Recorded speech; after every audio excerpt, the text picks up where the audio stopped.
നമസ്കാരം. ഈ നാട്ടിലെ സകല ഉടായ്പകളും കാരണം CPM-ഉം പിണറായി സർക്കാരും കടുത്ത പ്രതിസന്ധിയിലൂടെ കടന്നുപോയിക്കൊണ്ടിരിക്കുകയാണ്.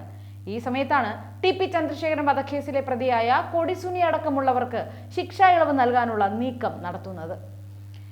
ആദ്യ പിണറായി സർക്കാരിന്റെ കാലത്ത് നടത്തിയ ശ്രമം പരാജയപ്പെട്ടെങ്കിലും ഇപ്പോഴും അത് ഉപേക്ഷിച്ചിട്ടില്ല. ജയിലിനകത്തു നിന്നും കൊടിസുനിയും ടീമും കൊട്ടേഷൻ ഏറ്റെടുക്കുന്ന വാർത്തകളും നേരത്തെ പുറത്തു വന്നിട്ടുണ്ട്. ഇതിനൊക്കെ ശേഷവും TP കേസിലെ ചില പ്രതികൾക്ക് ശിക്ഷാ ഇളവ് നൽകുന്നതിനായി ശ്രമിക്കുന്നുണ്ടെങ്കിൽ ഈ നാട്ടിലെ ജനങ്ങളെ വെറും ഉണ്ണാക്കന്മാരായി മാത്രമാണ് പിണറായിയും കൂട്ടവും കാണുന്നത്. ഇത് മനസ്സിലാക്കാനുള്ള സാമാന്യ ബുദ്ധി പോലും ഇല്ലാത്തവരാണ് ഇവിടെയുള്ളതെന്ന് അവർക്ക് നന്നായിട്ട് അറിയാം. ഈയിടെയായിരുന്നു TP ചന്ദ്രശേഖരൻ വധക്കേസിൽ ശിക്ഷിക്കപ്പെട്ട് കണ്ണൂർ സെൻട്രൽ ജയിലിൽ കഴിയുന്ന TK രജീഷ്, മുഹമ്മദ് ഷാഫി, കിർമാണി മനോജ്, MC അനൂപ്, അണ്ണൻ സജിത്ത്, K ഷിനോജ് എന്നീ 6 പേർക്ക് പരോൾ നൽകിയത്. ഇക്കൂട്ടത്തിൽ TK രജീഷ് ബംഗളൂരു പോലീസിന്റെ തോക്കുകടത്ത് കേസിലെ പ്രതിയായിരുന്നിട്ട് കൂടിയായിരുന്നു പരോൾ ലഭിച്ചത്. പരോൾ ലഭിച്ചവരിൽ 3 പേർക്കാണ് ഇപ്പോൾ ശിക്ഷാ ഇളവിനായി ശ്രമിക്കുന്നത്.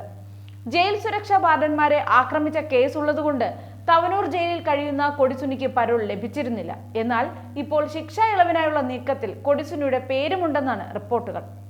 കോടതി ഇളവില്ലാ ജീവപര്യന്തം ശിക്ഷ വിധിച്ച പ്രതികൾക്കായാണ് സർക്കാർ ഇത്തരം നീക്കം നടത്തുന്നത്. ഇത് നിയമവിരുദ്ധമാണെന്നിരിക്കെയാണ് ഈ പരിശ്രമം. CPM-ന്റെ ശക്തി കേന്ദ്രങ്ങളായ വടകരയും കണ്ണൂരും ഇക്കഴിഞ്ഞ ലോക്സഭാ തെരഞ്ഞെടുപ്പിൽ ദയനീയ പരാജയമാണ് CPM നേരിട്ടത്. ജനം CPM-ൽ നിന്നും അകലുന്നതാണ് പരാജയ കാരണമെന്ന വിലയിരുത്തലുകൾ ഉണ്ടായ സാഹചര്യത്തിൽ വരാനിരിക്കുന്ന നിയമസഭാ തെരഞ്ഞെടുപ്പിനായുള്ള പണികൾ ഇപ്പോഴേ തുടങ്ങാനാവുമോ ഇനി കൊടിസുനിയെയും മറ്റും പുറത്തിറക്കാനുള്ള ശ്രമം നടത്തുന്നത് എന്ന് സംശയിക്കേണ്ടിയിരിക്കുന്നു. 20 വർഷം വരെ പ്രതികൾക്ക് ശിക്ഷാ ഇളവ് പാടില്ലെന്നായിരുന്നു ഹൈക്കോടതി വിധി. അതുകൊണ്ട് തന്നെ സർക്കാരിന്റെ ഈ നടപടി കോടതിയിൽ ചോദ്യം ചെയ്യപ്പെടാനും സാധ്യത ഏറെയാണ്.